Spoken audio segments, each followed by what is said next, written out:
Assalamualaikum warahmatullahi wabarakatuh. Selamat pagi Pak Aristiono serta rekan-rekan sekalian.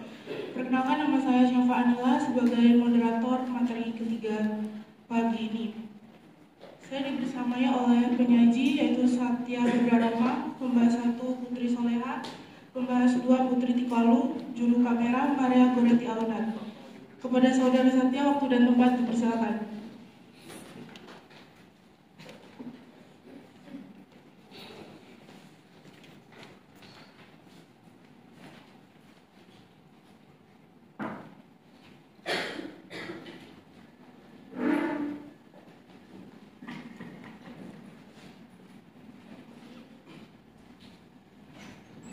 Baik, sebelumnya saya ingin membahas beberapa poin yang dibahas dari menit 41 sampai selesai. Untuk poin yang pertama,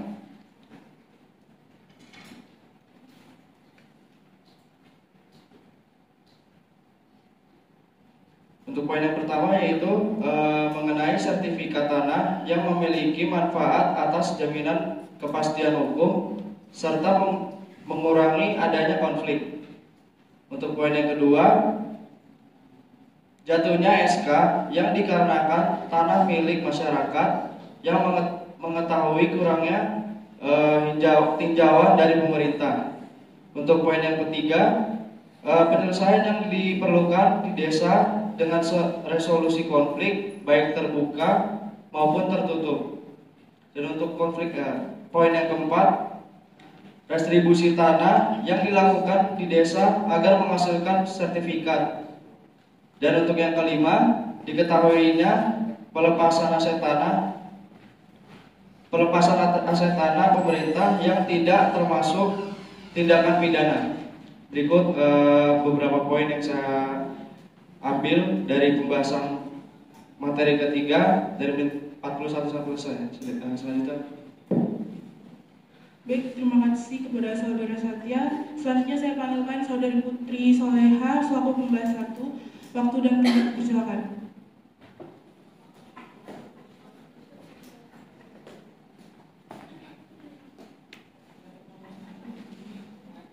Baik, Assalamualaikum warahmatullahi wabarakatuh. Perkenalkan, nama saya Putri Soleha. Di sini dari 5 poin yang telah dibaca oleh penyaji, saya tertarik dengan poin nomor 4, yaitu redistribusi tanah yang dilakukan di desa agar menghasilkan sertifikat. Dari isu tersebut saya akan hubungkan dengan paradigma fakta sosial teori konflik. Yang pertama, berbagai perubahan yang ditimbulkan oleh suatu kebijakan berpotensi menimbulkan pertentangan yang terus-menerus di antara unsur-unsurnya. Yang kedua, setiap unsur dalam masyarakat memberi sumbangan bagi terjadinya disintegrasi sosial. Yang ketiga, keteraturan yang terdapat di masyarakat hanyalah disebabkan oleh adanya tekanan atau pemaksaan oleh golongan yang berkuasa. Yang keempat, distribusi wewenang dan kekuasaan yang tidak merata menjadi salah satu faktor yang secara sistematis menimbulkan konflik. Dari keempat poin itu, yang akan saya hubungkan dengan poin keempat, yaitu teori pertama, yaitu berbagai perubahan yang ditimbulkan oleh suatu kebijakan berpotensi menimbulkan pertentangan yang terus-menerus di antara unsur-unsurnya. Redistribusi tanah di desa seringkali menyebabkan konflik karena melibatkan perubahan dalam kepemilikan dan kontrol tanah yang berdampak pada berbagai kelompok dengan kepentingan berbeda. Teori konflik menjelaskan bahwa kebijakan seperti ini dapat memicu pertentangan antara kelompok yang diuntungkan dan yang dirugikan, serta antara kekuasaan yang ada dan perubahan yang diusulkan. Konflik ini bisa berlanjut jika proses redistribusi dianggap tidak adil atau bertentangan dengan tradisi lokal. Jadi pertanyaan saya yaitu, mengapa redistribusi tanah dapat memicu konflik antara kelompok yang berbeda di desa? Terima kasih. Terima kasih kepada saudari Putri Soleha. Mari kita dengarkan sanggahan dari penyaji. Baik, saya akan menjawab pertanyaan dari pembahas 1. Terkait pertanyaannya, di sini ada beberapa poin untuk jawabannya. Yang pertama yaitu perbedaan kepentingan. Nah, kebijakan distribusi tanah seringkali melibatkan alokasi tanah dari kelompok yang sudah memiliki tanah, misalnya pemilik tanah besar, dan untuk pada mereka yang belum memilikinya, yaitu petani kecil. Jadi kelompok yang kehilangan tanah atau merasa haknya terancam akan merasa dirugikan, sedangkan kelompok yang mendapatkan tanah akan merasa diuntungkan. Nah, perbedaan ini dapat seringkali memicu ketegangan dan konflik antara kedua kelompok. Dan untuk poin yang kedua, ketidakpastian dan kecurigaan. Proses redistribusi tanah yang tidak transparan atau dianggap tidak adil dapat menimbulkan ketidakpastian dan kecurigaan di antara kelompok-kelompok masyarakat. Misalnya, jika proses alokasi tanah dianggap tidak adil atau ada tuduhan korupsi, kelompoknya yang merasa dirugikan akan mempermasalahkan kebijakan tersebut yang mengarah pada konflik. Dan untuk poin yang ketiga, perselisihan tentang kriteria dan proses. Nah, konflik ini juga dapat timbul dari perbedaan pendapat mengenai kriteria siapa yang berhak mendapatkan tanah dan bagaimana proses redistribusi dilakukan. Ketidakpuasan terhadap cara penilaian atau pembagian tanah bisa menambah ketegangan antara pihak-pihak yang terlibat. Dan untuk singkatnya, redistribusi tanah seringkali menyebabkan konflik karena melibatkan perubahan yang signifikan dalam kepemilikan tanah yang mempengaruhi kepentingan, kekuasaan, dan status sebagai kelompok di desa. Sekian.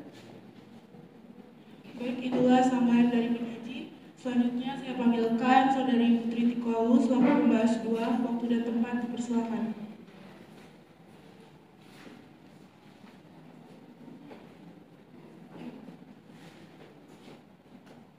Baik, terima kasih atas kesempatan yang diberikan. Saya Putri Tikolu sebagai pembahas 2.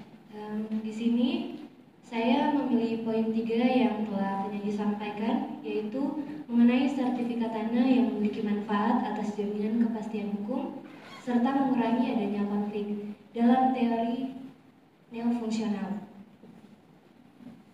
Dalam teori neofungsional itu ada beberapa. Yang pertama, masyarakat merupakan sebuah sistem yang relatif mandiri yang terorganisasi melalui interaksi antara bagiannya. Yang kedua, keseimbangan sistem dan integrasi sistem difahami dengan asumsi bahwa masyarakat tidak berusaha mencapai kondisi itu.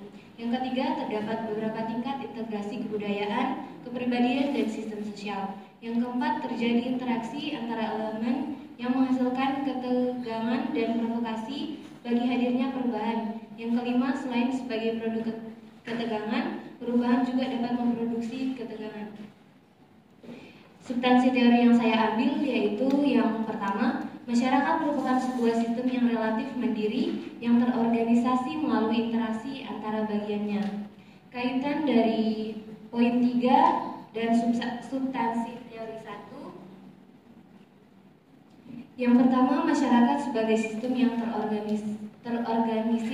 Dalam fungsionalisme, masyarakat dipandang sebagai sebuah sistem yang terdiri dari bagian-bagian yang saling berinteraksi dan berfungsi secara harmonis.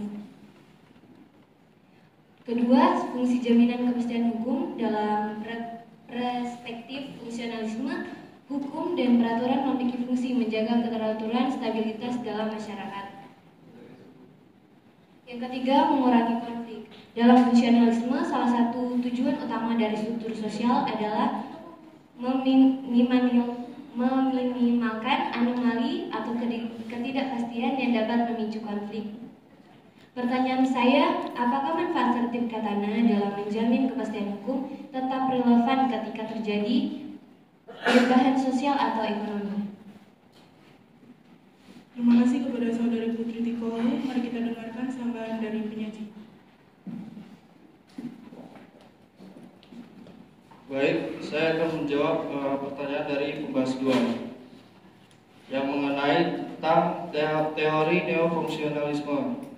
Untuk teori neofungsionalisme, sertifikat tanah tetap memiliki manfaat penting dalam menjamin kepastian hukum, meskipun terjadi perubahan sosial atau ekonomi.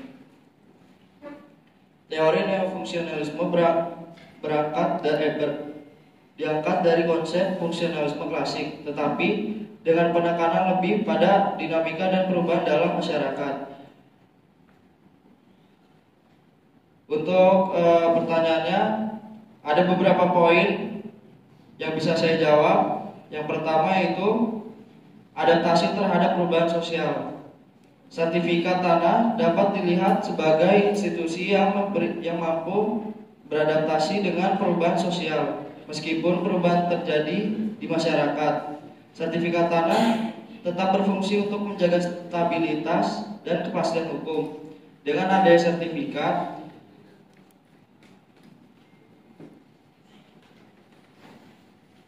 pemilik lahan memiliki jaminan legalitas yang diakui, sehingga meminimalisir konflik kepemilikan meskipun terjadi perubahan besar dalam struktur sosial. Yang kedua, peran dalam kohesi sosial. Sertifikat tanah juga membantu menjaga kohesi sosial dengan memberikan rasa keadilan dan kejelasan dalam hal kepemilikan. Dalam teori neofungsionalisme, integrasi sosial merupakan hal yang penting, dan instrumen seperti sertifikat tanah membantu meminimalkan konflik yang bisa mengancam kohesi tersebut, terutama ketika ada tekanan dari perubahan sosial atau ekonomi.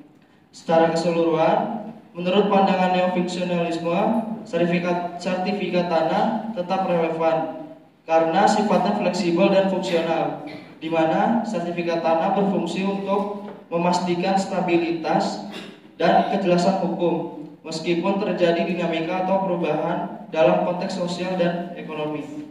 Sekian, terima kasih. Baik, mungkin itu saja yang dapat kami sampaikan. Saya mewakili rekan-rekan dari materi ketiga ini. Mohon maaf apabila ada kesalahan. Wassalamualaikum